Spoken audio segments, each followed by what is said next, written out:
Good morning, student. In today's session, we will discuss the potential energy of an electric dipole in a uniform electric field.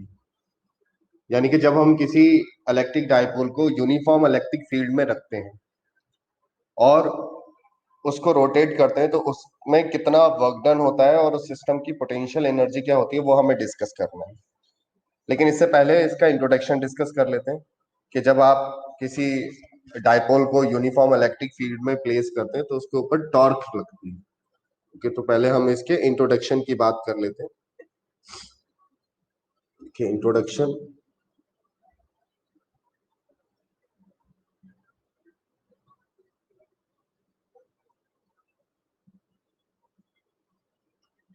Introduction तो introduction में हमें देखना है कि torque क्या लगती है। ये हम पहले चैप्टर में कवर कर चुके हैं कि टॉर्क क्या लगती है, तो भी एक बार ब्रीफ में इसको देख लेते हैं, फिर हम अपना मेन टॉपिक स्टार्ट करेंगे। ओके, तो मान लीजिए एक यूनिफॉर्म इलेक्ट्रिक फील्ड में कंसीडर करता हूँ। ठीक है, एक यूनिफॉर्म इलेक्ट्रिक फील्ड कंसीडर करता हूँ। Electric field is represented by a parallel lines which are equally spaced. It's a representation of uniform electric field. और इस यूनिफॉर्म इलेक्ट्रिक फील्ड में this is E vector uniform electric field. इस uniform electric field में आपने एक dipole रखना है। मान लीजिए ये मैंने एक डाइपोल प्लेस कर दिया, एक के ऊपर प्लस क्यू चार्ज है और ये माइनस क्यू चार्ज है, और ये जो डाइपोल है वो फील्ड के साथ किसी ओरिएंटेशन में है और थीटा एंगल बना रहा है। ये जो डिस्टेंस है वो 12 है, लेंथ ऑफ द डाइपोल। अब होगा क्या कि ये जो चार्जेस हैं इस इलेक्ट्रिक फील्ड की वजह से फोर्स एक्सपीरियंस करेंगे, तो इसके ऊपर जो फोर्स होगा वो होगा plus Q E, this force in the direction of electric field. और क्योंकि ये नेगेटिव चार्ज है तो इसके ऊपर जो फोर्स होगा, ये F1 ले लेते हैं, ये F2 ले लेते हैं, ये होगा minus Q E vector form में। तो जैसा कि हमने पढ़ा था कि इसके ऊपर जो नेट फोर्स है वो क्या होगी, वो तो जीरो होगी नेट फोर्स। ठीक है, net force will be zero, और इसकी वजह से ये एक टॉर्क एक्सपीरियंस करेगा। तो net force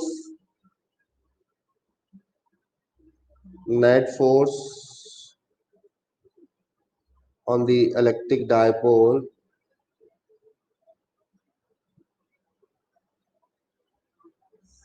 in uniform electric field. ठीक है, तो वो जो फोर्स है F is equal to F1 vector plus F2 vector, तो यार ये हो जाएगी क्यू ई माइनस क्यू, और ये जीरो हो जाएगी।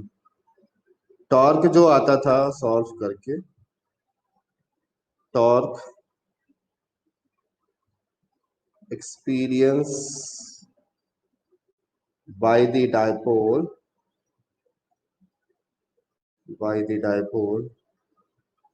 In uniform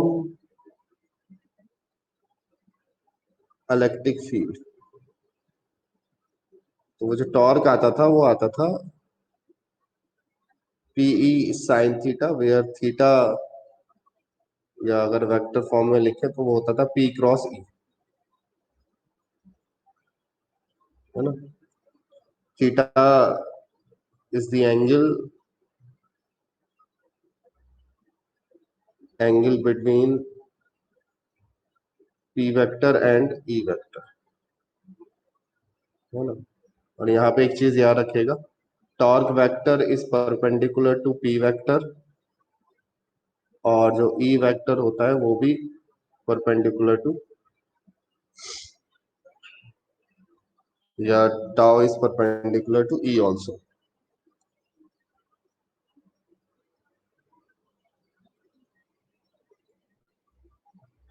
Tau is perpendicular to E also. Okay, ये हो गया। अब जरा इसका रोटेशन देखते हैं, डायरेक्शन क्या होगा रोटेशन का।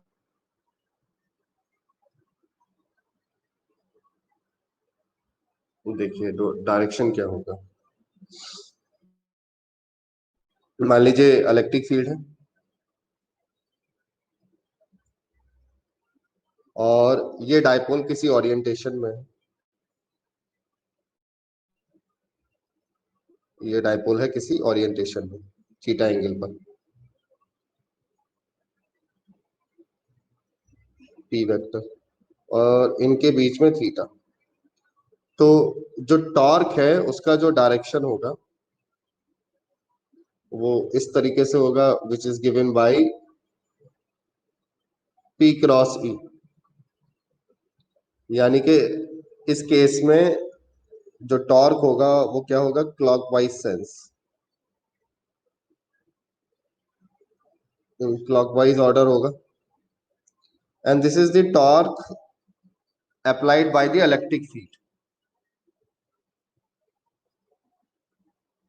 Torque applied by the electric field। ठीक है। अगर if we want to rotate the dipole in anti-clockwise sense,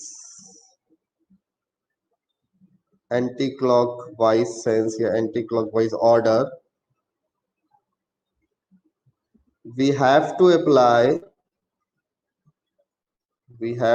apply the torque in anti-clockwise order, anti-clockwise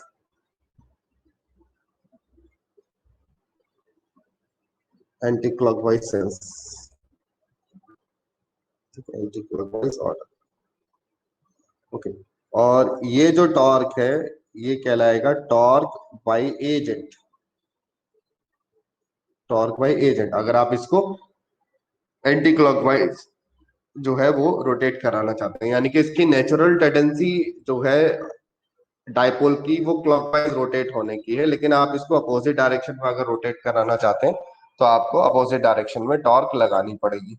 यानी कि जो टॉर्क बाय एजेंट होगा इस केस में, इस पर्टिकुलर केस में, वो एंटी क्लॉकवाइज होना चाहिए।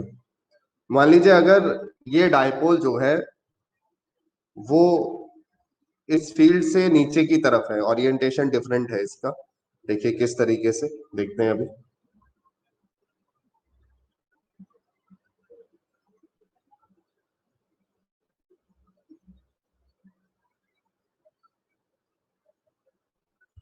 देखिए, तो अगर मैं ये वाली सिचुएशन बनाऊं, ये पहली सिचुएशन है।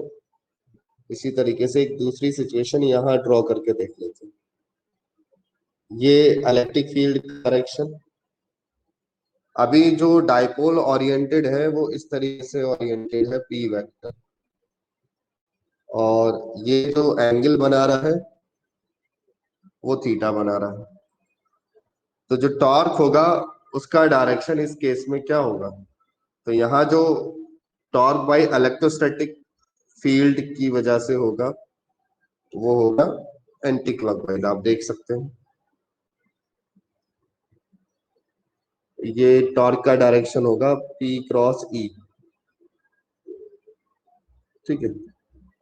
तो यहाँ पे ये जो टॉर्क का डायरेक्शन है वो क्या है, anti clockwise.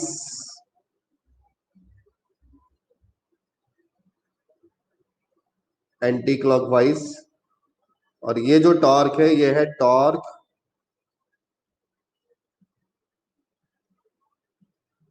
applied by the electric field,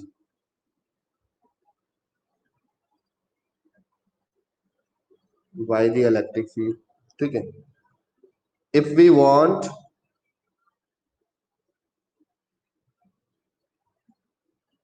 if want to rotate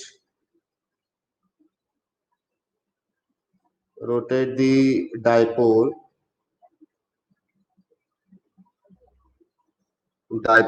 in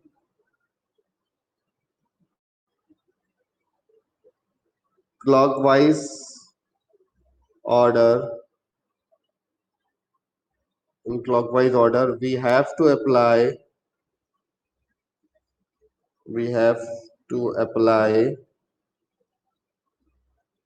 the torque in clockwise sense.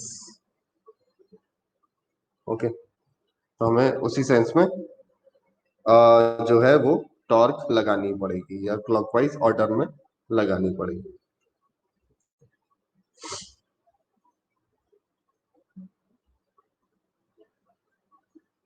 और वो जो टॉर्क होगा वो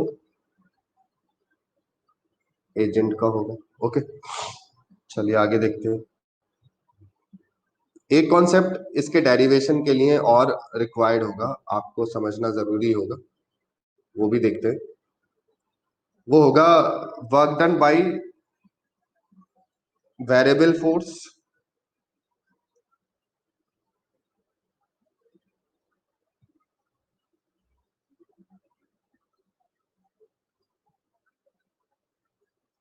work done by variable force जो होता है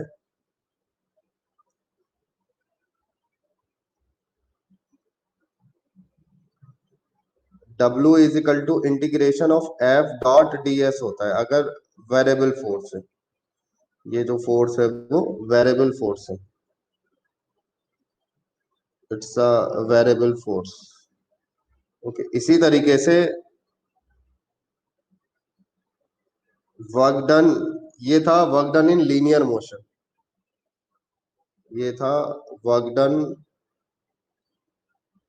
इन लीनियर मोशन जहां पे डिस्प्लेसमेंट हो रहा है. ठीक है. इसी तरीके से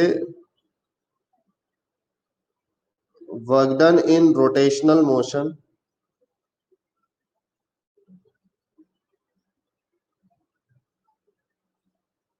जो होता है, work done in rotational motion हम कैसे निकालेंगे. अब वहां पे भी देखिए रोटेशन मोशन में फोर्स की जगह टॉर्क आ जाता है, तो वहां जो वर्क डन होगा W वो होगा integration of tau D theta. ठीक है. अब ये जो टाउ है ये है वेरिएबल टॉर्क, और ये है small angular displacement, small angular displacement. Okay. तो जो हमारा डेरिवेशन है जो अभी हम करेंगे, potential energy of A dipole in a uniform electric field, उसमें हम ये वाला कॉन्सेप्ट यूज करेंगे क्योंकि वहां पे जो वर्क डन होगा रोटेट कराने में वो रोटेशनल वर्क डन होगा rather than linear work done. Okay.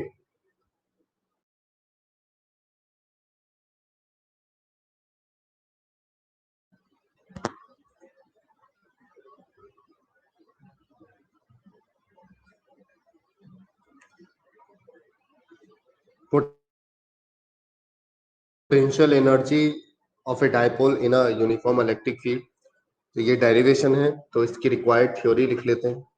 Consider an electric dipole, तो रिक्वायर्ड थ्योरी वो लिख लेते हैं इसकी एक बार. Okay. Consider consider an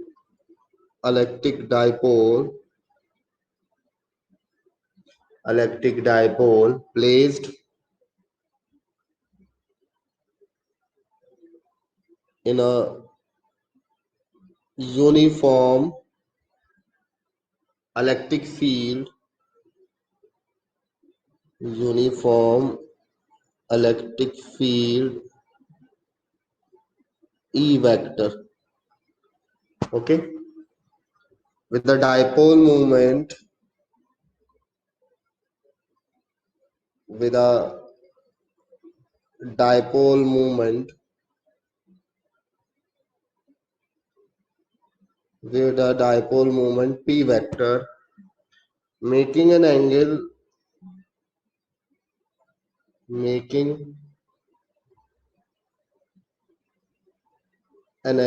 theta degree with the electric field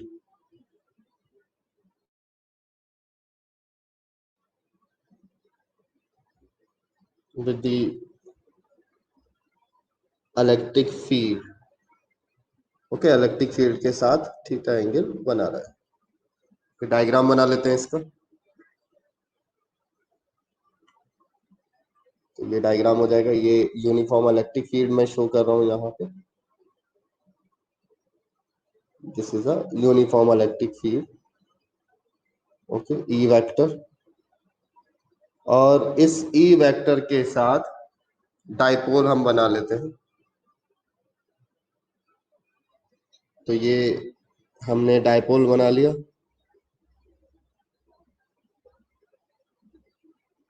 plus Q minus Q making an angle theta degree तो as we know के इस पे टॉर्क लगेगा फोर्स लगेगी तो पहले हम फोर्स और टॉर्क के एक्सप्रेशन क्योंकि हम ऑलरेडी कर चुके हैं तो उसको हम डायरेक्टली यहाँ पे यूज कर सकते हैं वो एक्सप्रेशन तो आप लिखते जाइए टॉर्क क्या लगेगा इसके ऊपर टॉर्क लगेगा पीई साइन थीटा और वो किसकी वजह से लगेगा कपल ऑफ फोर्सेस की वजह से और वो कपल ऑफ फोर्सेस क्या है एक फोर्स तो इधर लगेगी प्लस क्यू पे ये वाली जो फोर्स होगी वो क्यू ई होगी ओके और ये वाली फोर्स भी क्यू ई होगी लेकिन ये अपोजिट डायरेक्शन में होंगे इनकी लाइन ऑफ एक्शन पैरेलल है तो ये कहलाएगा कपल ऑफ फोर्सेस तो the two force form a couple the two forces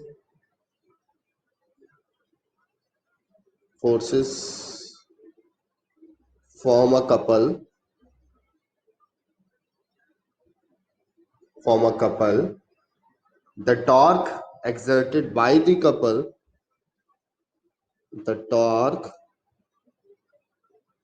exerted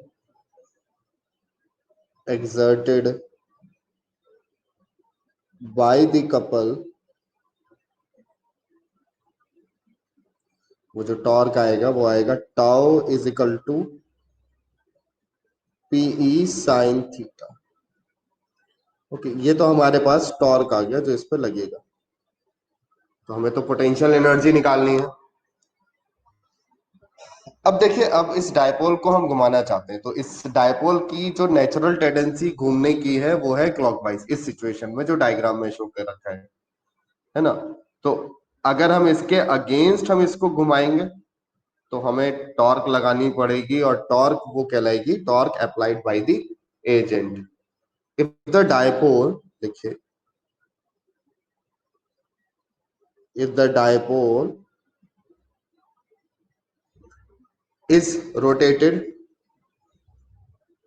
is rotated through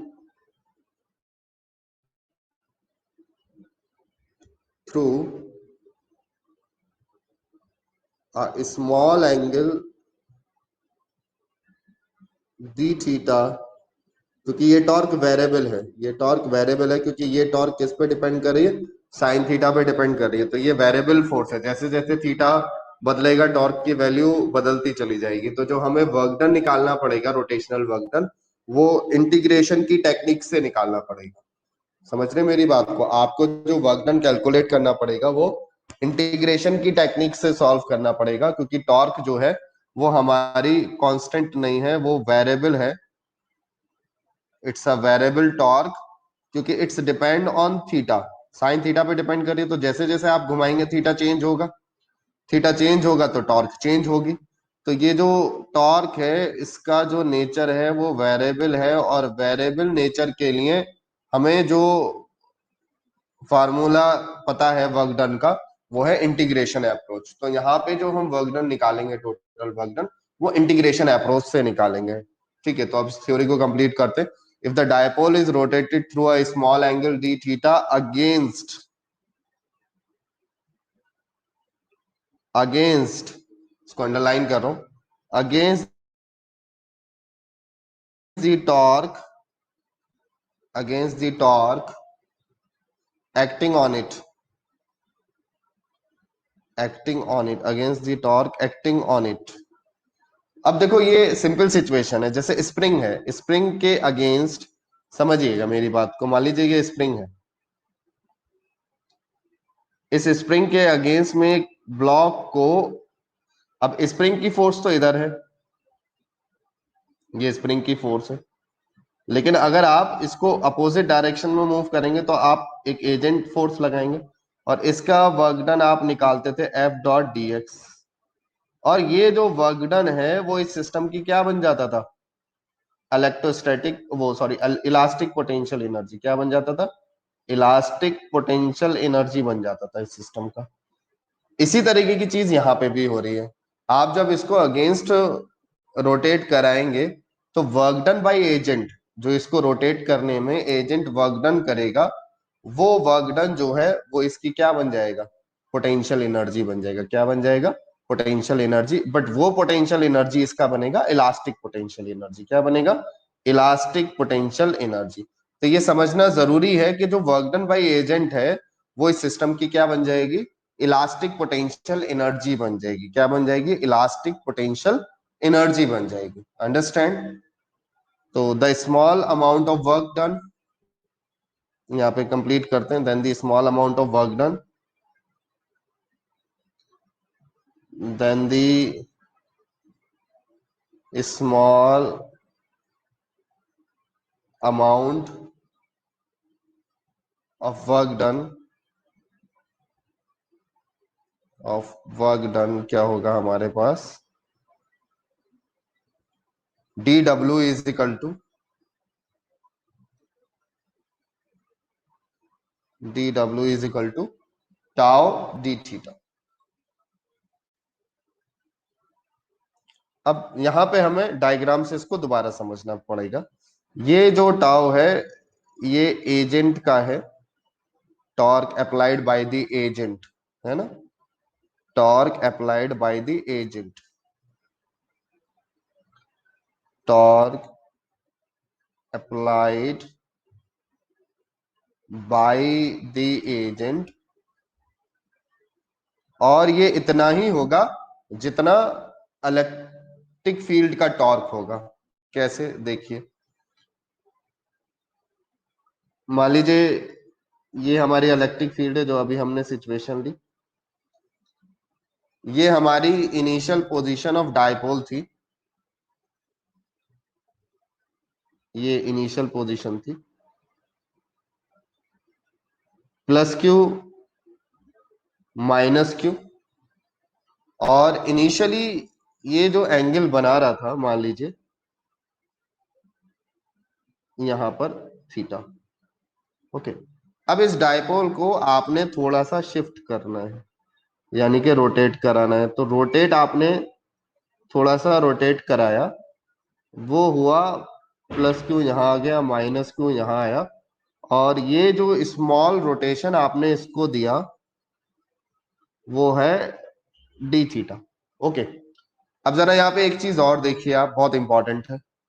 जो ये वाला टॉर्क होगा, मतलब क्लॉकवाइज, वो जो टॉर्क है वो होगा इलेक्ट्रिक फील्ड का टॉर्क। ये जो टॉर्क होगा ये ड्यू टू इलेक्ट्रिक फील्ड। और जब आप इसको घुमाएंगे तो आप जो टॉर्क लगाएंगे वो इस ऑर्डर में लगाएंगे, तो ये जो टॉर्क होगा ये एजेंट लगाएगा, ये वाला टॉर्क। और ये जो टॉर्क होगा, ये जो टॉर्क होगा ये इलेक्ट्रिक फील्ड का होगा। किसका होगा? Electric field. ये बिल्कुल क्लियर होना चाहिए आपको। इन शॉर्ट अगर मैं आपको बताऊं कि इलेक्ट्रिक फील्ड इस डायपोल को क्लॉकवाइज रोटेट करने की कोशिश करेगी, लेकिन आपने इसको घुमाया एंटी क्लॉकवाइज, तो एंटी क्लॉकवाइज घुमाने के लिए एजेंट को टॉर्क लगानी पड़ेगी। अब देखिए, जो एजेंट का टॉर्क है और जो डी थीटा का डायरेक्शन है, दोनों ही एंटी क्लॉकवाइज है। तो यहां पे टाउ डी थीटा, ये आप यहां पे देख रहे हैं एक्सप्रेशन में tau which is the torque to agent और डी थीटा दोनों ही जो है वो किस सेंस में है? क्लॉकवाइज। तो यहाँ पे पॉजिटिव साइन आएगा क्योंकि सेम डायरेक्शन में cos जीरो हो गया, सेम सेम सेंस में हो गए। ठीक है, तो ये जो है दोनों का ऑर्डर जो है वो क्या है? Anti clockwise. ये भी क्या हो गया यहाँ पे लिख देता हूं, और ये भी क्या हो गया? इन दोनों के सेंस में लिख देता हूं एंटी क्लॉकवाइज। क्या है? Anti clockwise. समझ में आई आपके बात? अब जो हमें इसको रोटेट करना है वो एक लोकेशन से दूसरी लोकेशन, जैसे डिस्प्लेसमेंट होता था x1 से लेके x2, ऐसी जो रोटेशन मोशन है वो एक एंगुलर पोजीशन से दूसरी एंगुलर पोजीशन, यानी कि थीटा 1 से लेके थीटा 2। तो एक डायग्राम और बनाते हैं और इस डेरिवेशन को कंप्लीट करते हैं। देखिए,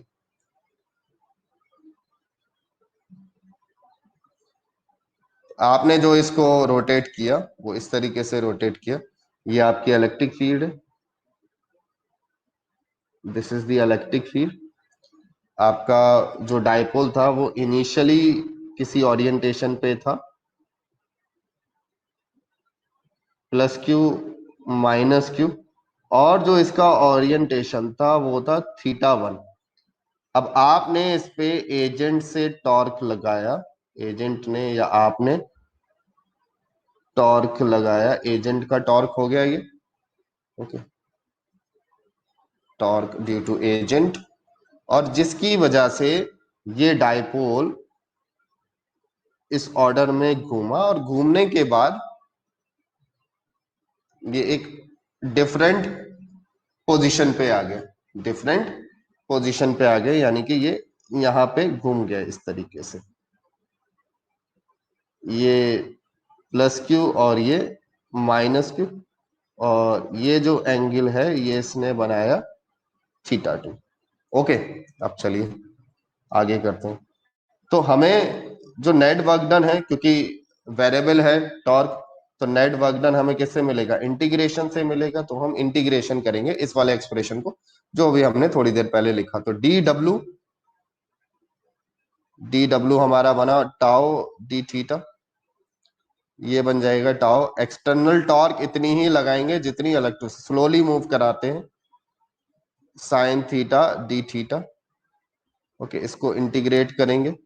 इंटीग्रेशन की जो लिमिट होगी वो होगी थीटा 1 से लेके थीटा 2। ये हमारा वर्क डन हो जाएगा। P कांस्टेंट है, E कांस्टेंट है, बाहर आ जाएगा। साइन थीटा का इंटीग्रेशन होता है -cos थीटा, और ये हो जाएगा थीटा 1 से लेके theta 2। Now upper limit minus lower limit, तो upper limit minus lower limit. Okay, तो ये जो वर्क डन हो जाएगा ये हो जाएगा PE, dipole movement electric field, -cos θ2 +cos θ1। इसको आप यहां से माइनस कॉमन ले लीजिए, तो ये हो जाएगा -PE cos of final angle minus cos of initial angle जो वो बना रहा था। This work done is store as a potential energy of the dipole. Okay, तो यही जो वर्क डन है ये as a potential energy store हो जाएगा डायपोल की। तो देखिए, लिख लेते हैं this work done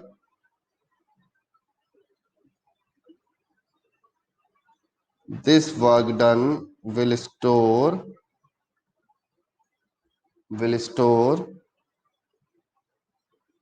as the potential energy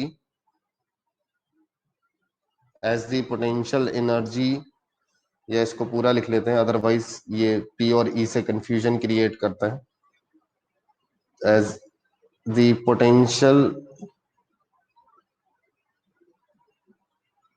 potential energy U of the dipole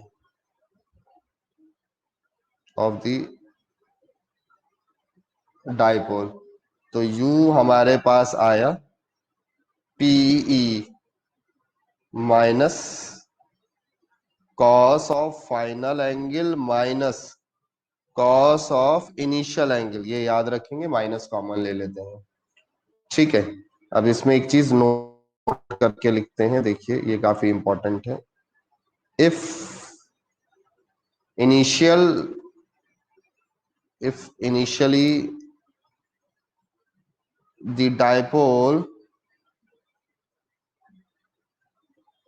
initially the dipole is oriented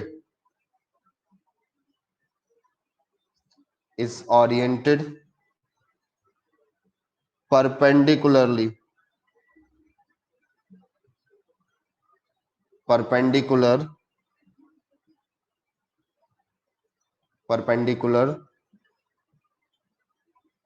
to the direction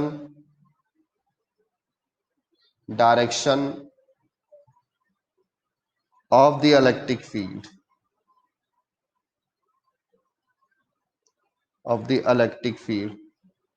तो जाहिर सी बात है जो इनिशियल एंगल है θ1 वो हो गया 90 डिग्री के बराबर। ओके, एंड देन इसके बाद हम इसको ले आते हैं कुछ अलग एंगल पे,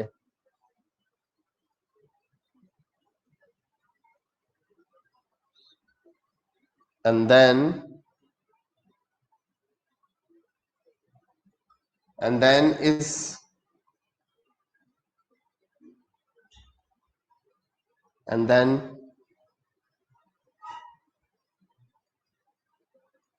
brought to some orientation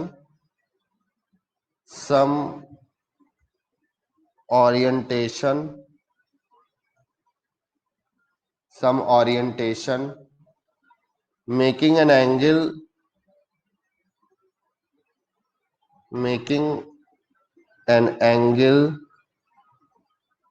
theta with the electric field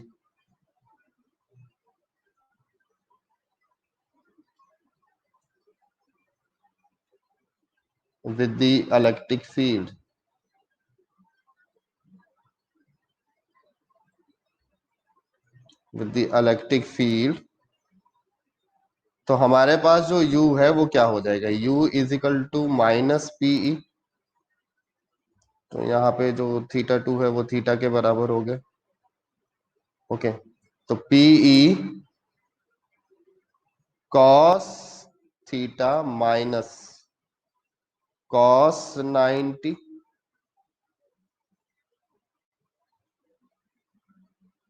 okay, तो हमारे पास जो U आएगा वो आएगा माइनस पीई कॉस थीटा। आप इसको एज अ डॉट प्रोडक्ट भी लिख सकते हो। तो this implies that U is equal to P vector dot E vector, यानी कि potential energy is defined as the dot product of dipole moment vector and electric field vector. Okay,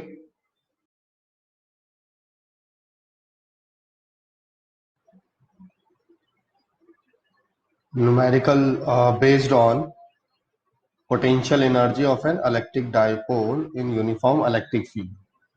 तो जो पहला न्यूमेरिकल है, an electric dipole of length 2 centimeter is placed with its axis making an angle of 60 degree with the uniform electric field of 10 to the power 5 Newton per Coulomb. If it experience a torque of 8 root 3 Newton meter, calculate the magnitude of the charge of the dipole, यानी कि dipole पे क्या charge है और उसकी potential energy. Diagram draw कर लेते हैं इसका. ठीक है, तो ये इलेक्ट्रिक फील्ड है. इलेक्ट्रिक फील्ड के साथ this is the electric field जिसका जो मैग्नीट्यूड है वो 10 टू द पावर 5 न्यूटन पर कूलम, और ये uniform magnetic sorry electric field है. Uniform, it's a uniform electric field. अब इसमें आपने क्या बनाना है, इसमें एक डाइपोल ड्रॉ करना है जो कि कितना एंगल बना रहा है एक्सिस से,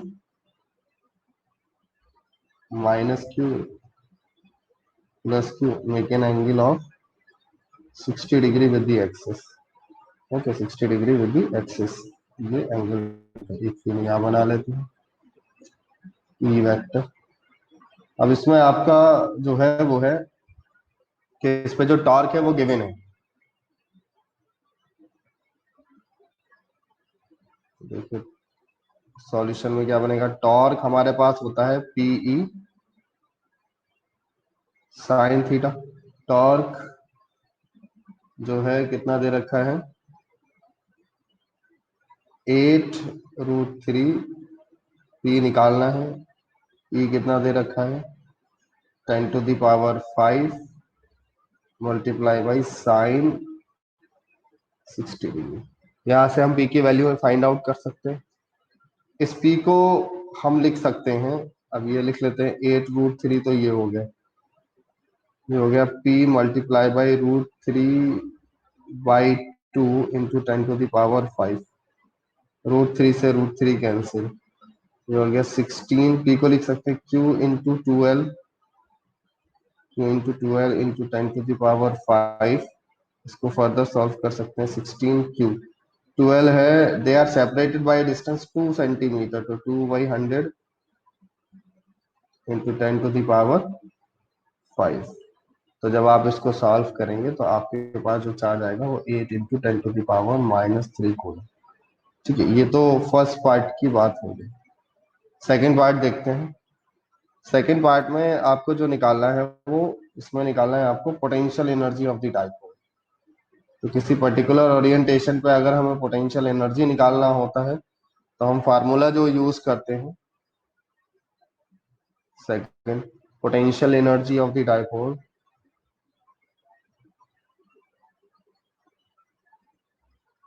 potential energy of the dipole U is equal to -PE cos theta. ठीक है, अगर इनिशियल ओरिएंटेशन हमने 90 डिग्री माना हुआ है. ठीक है, तो P की वैल्यू पुट करते हैं. P की वैल्यू होती है Q into 12 -E into cos 60 degree. Angle तो वही है, एंगल में कोई बदलाव नहीं है, 60 डिग्री ही है एंगल. इसमें वैल्यू पुट कर देते हैं. U इज इक्वल टू, क्योंकि वैल्यू कितनी है, 8 इंटू 10 टू द पावर -3. इस 12 की जो वैल्यू है वो 2 सेंटीमीटर बाई 100 है. ई जो है वो 10 टू द पावर 5 है और ये हाफ है. When you solve it you will get the potential energy जो आपको मिलेगी वो मिलेगी -8 जूल. ये माइनस तो यहाँ रहेगा, -8 joule will give the potential energy of the dipole in a uniform electric field. Next question.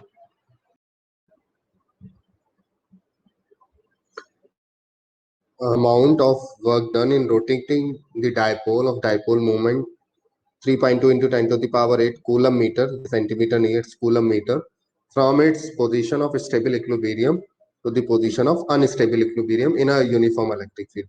तो ये स्टेबल और अनस्टेबल इक्विलिब्रियम का कॉन्सेप्ट हमने जो पढ़ा था वो टॉर्क वाले केस में. तो पहले देख लेते हैं स्टेबल इक्विलिब्रियम क्या होता है. तो स्टेबल इक्विलिब्रियम ये सिचुएशन होती है कि ये मान लीजिए इलेक्ट्रिक फील्ड है. ठीक है, और डाइपोल इस तरीके से है, -q +q, यानी कि डाइपोल और इलेक्ट्रिक फील्ड के बीच में जो एंगल है angle between E vector and P vector is 0 degree. और क्योंकि ये इसकी इनिशियल पोजीशन है, तो इनिशियल पोजीशन का जो एंगल होता है वो थीटा 1 होता है। अब इसको क्या किया गया, अनस्टेबल इक्विलिब्रियम में रोटेट कर दिया गया, यानी कि इस तरीके की सिचुएशन बनेगी कि ये इलेक्ट्रिक फील्ड हो गई। ठीक है, इसको एक इंटरमीडिएट सिचुएशन पहले बना लेते हैं। तो अब क्या हुआ कि इस डायपोल को हमने रोटेट करना स्टार्ट किया, क्योंकि ये खुद से तो नहीं जाएगा स्टेबल से अनस्टेबल इक्विलिब्रियम में, तो इसको रोटेट करना पड़ेगा। तो सिचुएशन कुछ इस तरीके से हुई कि ये हमारी इलेक्ट्रिक फील्ड थी, और इस इलेक्ट्रिक फील्ड में हमने इस डायपोल को रोटेट कराया, ये इस डायरेक्शन में टॉर्क लगा के, ये जो टॉर्क है ये एजेंट का टॉर्क होगा, क्योंकि ये खुद से रोटेट नहीं होगा अनस्टेबल इक्विलिब्रियम में, इसको रोटेट कराना पड़ेगा एक्सटर्नल एजेंट को। ठीक है, और जो इसमें इलेक्ट्रोस्टैटिक फील्ड का जो टॉर्क लगेगा वो क्लॉकवाइज, एजेंट टॉर्क लगाएगा वो एंटी क्लॉकवाइज होगा। तो ये फर्क होगा। अब जब इस तरीके से घुमा के इसको 180 डिग्री टर्न कर दिया गया, यानी कि अब ये इलेक्ट्रिक फील्ड का डायरेक्शन हो गया। ओके, और ये हमारा हो गया डायपोल, ये माइनस क्यू, ये प्लस क्यू, और ये हमारा पी वेक्टर। तो अभी जो हमारा एंगल हो जाएगा between P vector and E vector, वो हो जाएगा 180 डिग्री। तो एंगल बिटवीन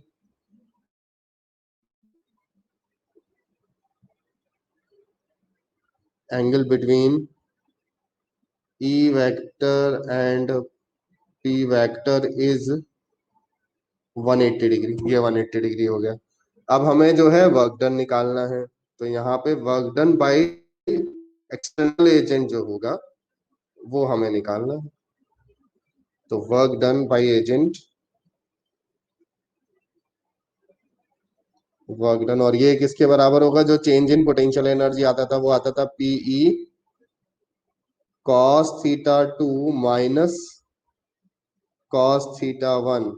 ठीक है, थीटा 2 जो है वो 180 डिग्री, ये जो थीटा 1 है ये क्या है, इनिशियल एंगल, और थीटा 2 जो है वो क्या है, फाइनल एंगल। ये हमें ध्यान रखना है।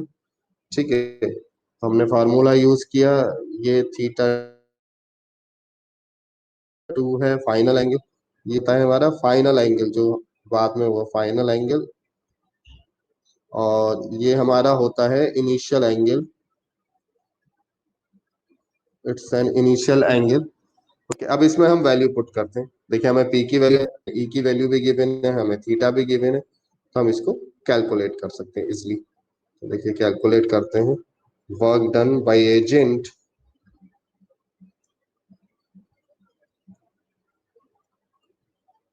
वर्क डन माइनस पी की वैल्यू हमारे पास कितनी है, 3.2 into 10 to the power -8 electric field हमें दे रखा है 10 की पावर 4 न्यूटन पर coulomb, cos 180 degree minus cos 0 degree. Okay, इसको सॉल्व करिए, देखिए इजी है, इसको सॉल्व कर लीजिए फटाफट। ये आ गया हमारे पास, सॉल्व करने के बाद -3.2 मल्टीप्लाई बाई 10 की पावर -4 हो जाएगा, ये हो जाएगा -1, ये हो जाएगा -1, ये -2 हो जाएगा, तो ये हो जाएगा 6.4 प्लस का into 10 to the power -4 joule. तो ये जो है ये पॉजिटिव वर्क डन है, तो ये है done by agent, agent in rotating, the dipole, the dipole from stable equilibrium, stable equilibrium to unstable equilibrium.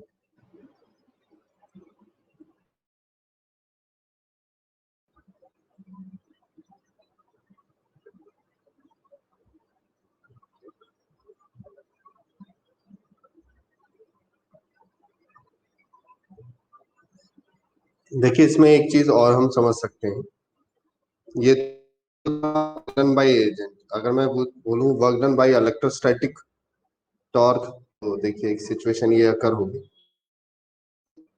अभी जो हमारी सिचुएशन थी वो ये थी, ये इलेक्ट्रिक फील्ड है, ये हमारा डाइपोल है, प्लस क्यू माइनस क्यू, इस पे ये जो डायरेक्शन है ये एजेंट का है, और इसकी वजह से ये जो डाइपोल है ये एक small angle d theta rotate हो गया थीटा। तो यहाँ D theta and torque by agent and D theta are in same direction, that is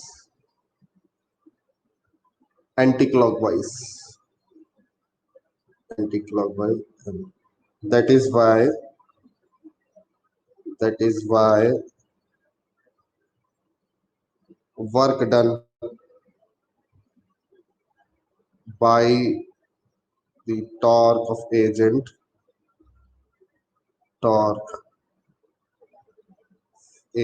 is positive, okay, positive होगा।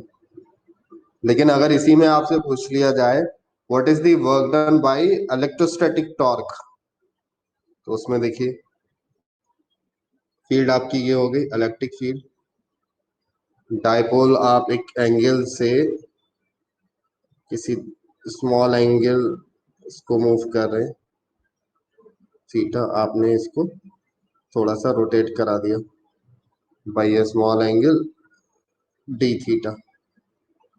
तो यहाँ पे जो टॉर्क बाई, ये है टॉर्क इलेक्ट्रोस्टैटिक या torque due to electrostatic field, torque due to electrostatic field, electrostatic field की वजह से। तो यहाँ पे डी थीटा या torque by electrostatic field and d theta are in opposite direction, opposite direction,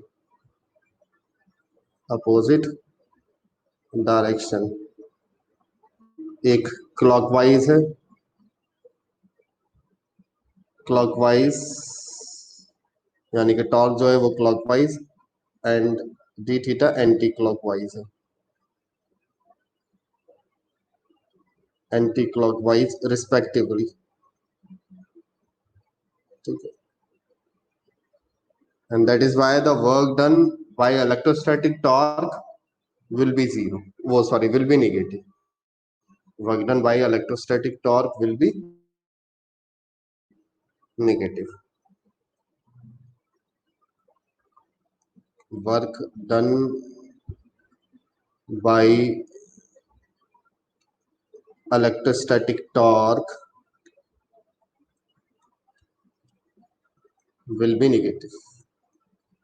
तो while solving the numerical आपको यह ध्यान रखना है कि किसका टॉर्क पूछा गया है, ठीक है। तो उसी हिसाब से आपका आंसर वेरी कर जाएगा, एक का अगर पॉजिटिव आएगा तो इलेक्ट्रोस्टैटिक का क्या आएगा, नेगेटिव आएगा। Okay, next numerical.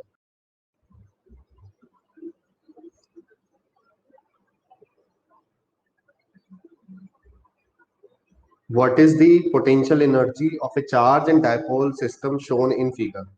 तो एक चार्ज Q है और जो कि सेंटर ऑफ डाइपोल, एक डाइपोल है जिसका dipole moment P vector is given, dipole moment is given. Okay, तो इस डाइपोल मोमेंट और इस चार्ज की अपनी इलेक्ट्रोस्टैटिक पोटेंशियल एनर्जी क्या होगी वो हमें फाइंड आउट करनी है। Okay,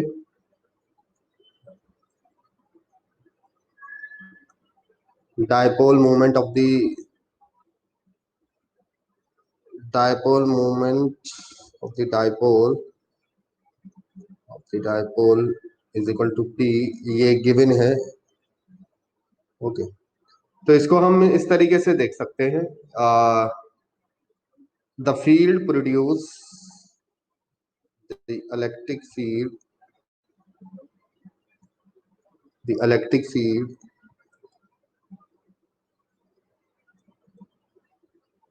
produced by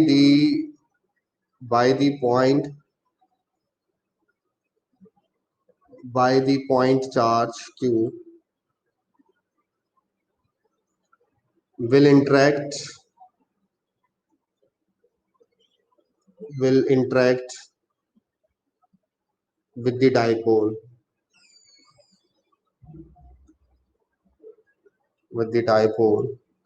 or an electric dipole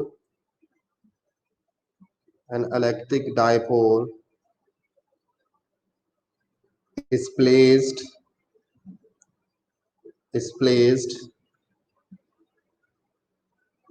in an electric field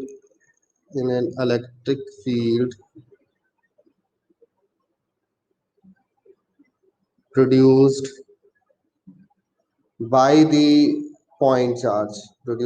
the point charge। But फर्क इतना है कि ये जो पॉइंट चार्ज की इलेक्ट्रिक फील्ड है ये यूनिफॉर्म नहीं होगी, ये नॉन यूनिफॉर्म फील्ड है। It's not a uniform field, it's a non uniform field. तो एक बहुत सिंपल सी बात है कि अगर ये पॉइंट चार्ज है और पॉइंट चार्ज की हम इलेक्ट्रिक फील्ड लाइंस बनाएं तो देखो ऐसे बनेंगे पॉइंट चार्ज की इलेक्ट्रिक फील्ड लाइंस, इस तरीके से बहुत सारी लाइंस। ओके, और हमने इस फील्ड के इन्फ्लुएंस में एक डाइपोल यहाँ पे रख दिया पी वेक्टर। तो ये जो व्हाइट वाला है ये तो हमारी ई वेक्टर हो गया और पी वेक्टर। तो अगर मैं आपसे पूछूं कि इस सिचुएशन में what is the angle between P vector and E vector, तो आप आसानी से देख के बता सकते हो डायग्राम को। Angle between E vector and P vector is 0 degree. Okay, आप बोलोगे एंगल बिटवीन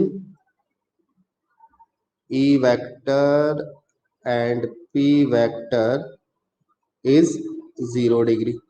तो अब हमारे पास पोटेंशियल एनर्जी का क्या फार्मूला होता है डायपोल का, हम लिखते हैं U is equal to minus PE cos theta. तो वो हम फार्मूला यूज कर लेंगे और इसकी वैल्यू पुट करेंगे। तो हम फार्मूला यूज करते हैं,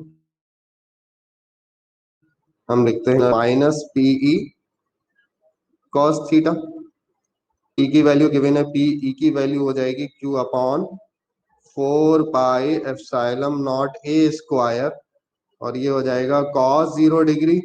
तो हमारे पास जो पोटेंशियल एनर्जी का एक्सप्रेशन आएगा वो आएगा minus P Q 4 pi epsilon naught a square is the potential energy of point charge and dipole system. Important expression है, याद रखेंगे।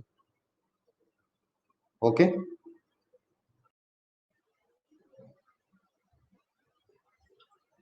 two electric dipole of moments p1 and p2 are in a straight line, show that the potential energy of each in the presence of the other is minus p1 p2 2 pi epsilon naught r cube, where r is the distance between the dipoles। तो between the dipoles से मतलब centre, उनके centres के बीच की दूरी है।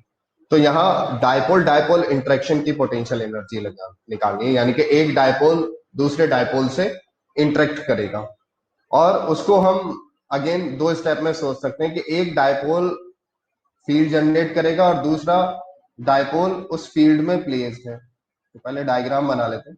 एक dipole हमने ये कंसीडर किया which is a short dipole, है ना। ये माइनस Q1 और प्लस Q1, और इसका जो अपना डाइपोल मूवमेंट है वो है P1 वेक्टर, जो कि हमें गिवन। ओके, इसी तरीके से एक दूसरा डाइपोल प्लेस्ड है स्ट्रेट लाइन में, ये इससे काफी दूर प्लेस्ड है। माइनस Q2 प्लस Q2 और इसका जो डाइपोल मूवमेंट है वो है P2 वेक्टर गिवन है। इन दोनों के सेंटर के बीच में, इन दोनों के सेंटर से जो डिस्टेंस है वो है R। ठीक है, वो जो डिस्टेंस है वो क्या है, R डिस्टेंस है। तो आप इस फिनोमिना को सोच सकते हैं कि जैसे डाइपोल P1 जो है वो फील्ड प्रोड्यूस करेगा, और P2 जो है उस फील्ड में रखा हुआ है, P2 जो है वो उस फील्ड में रखा हुआ है। तो देखिए यहाँ पे ये जो डिस्टेंस है ये R लिख लेते हैं, पहले गिवन है ये R, and R is very large as compare to the length of the dipole. चलिए इसको सॉल्व करना स्टार्ट करते हैं। दो स्टेप में सोचना है प्रॉब्लम को। हम सोच सकते हैं जैसे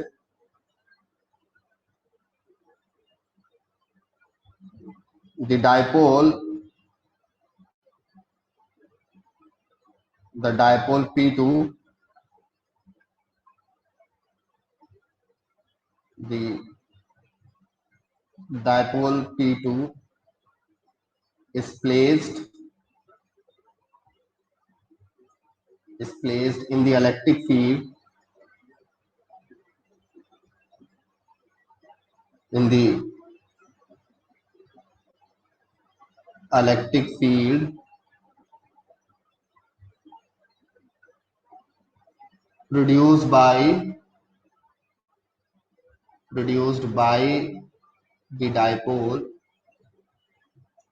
by the dipole P1, और P2 जो है वो एक्सियल पोजीशन पे प्लेस है। तो आप इस सिचुएशन को रीड्रॉ कर सकते हैं, जैसे मैं बनाऊंगा electric field E1।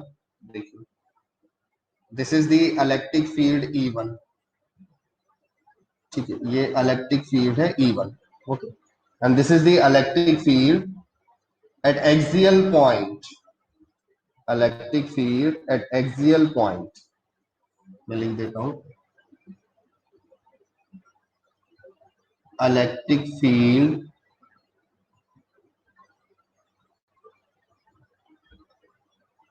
produced by P1 at axial point. Okay, axial point पर। तो इस E1 की वैल्यू मैं लिख सकता हूं, E1 एक्सियल पॉइंट पर जो फील्ड होती है उसका फार्मूला क्या होता है, आप लिखेंगे twice of P1 4 pi epsilon naught R की। अब इस फील्ड में एक दूसरा डाइपोल P2 रखा हुआ है ना, ये P2 वेक्टर हो गया, ये माइनस Q2 हो गया, ये प्लस Q2 हो गया। तो ये इस फील्ड में प्लेस्ड है। ओके, तो एंगल बिटवीन P2 वेक्टर, अगर मैं आपसे पूछूं ये P2 है, तो angle between P2 vector and E1 vector is 0 degree.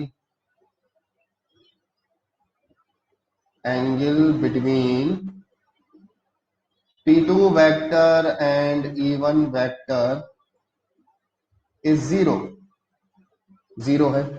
तो अब हमें अगर पोटेंशियल एनर्जी निकालनी है तो हमारे पास जो पोटेंशियल एनर्जी का फार्मूला होता है वो होता है U इजिकल टू, ये आएगा -P2 E1। अब -P2 ये हो जाएगा cos 0 डिग्री, तो -P2 और E1 की वैल्यू हो गई P1। ओके, और ट्वाइस ऑफ P1, तो यहाँ पे ट्वाइस ऑफ P1 लिख देते हैं, ये हो जाएगा आपका multiply by twice of P1 divided by 4 pi epsilon naught R की। इसको सिंप्लीफाई कर लेंगे और जो एक्सप्रेशन है वो हमारा मैच कर जाएगा। तो देखिए इसको सिंप्लीफाई हम कर सकते हैं, तो सिंप्लीफाई करके ये हमारा आंसर आएगा, this implies that u is equal to minus P1 P2 to 2 pi epsilon naught r, that is the final answer जो हमें मैच कराना था। इस प्रॉब्लम को हम ऐसे भी कर सकते हैं कि electric field produce by P2, तो उस केस में जो पोटेंशियल एनर्जी हो जाएगा वो हो जाएगा U इज इक्वल टू, यहाँ पे आ जाएगा P1, यहाँ पे आ जाएगा E2, और इस वाले एक्सप्रेशन से भी सेम आंसर आएगा। तो आप इसको ट्राई कर सकते हैं। ओके।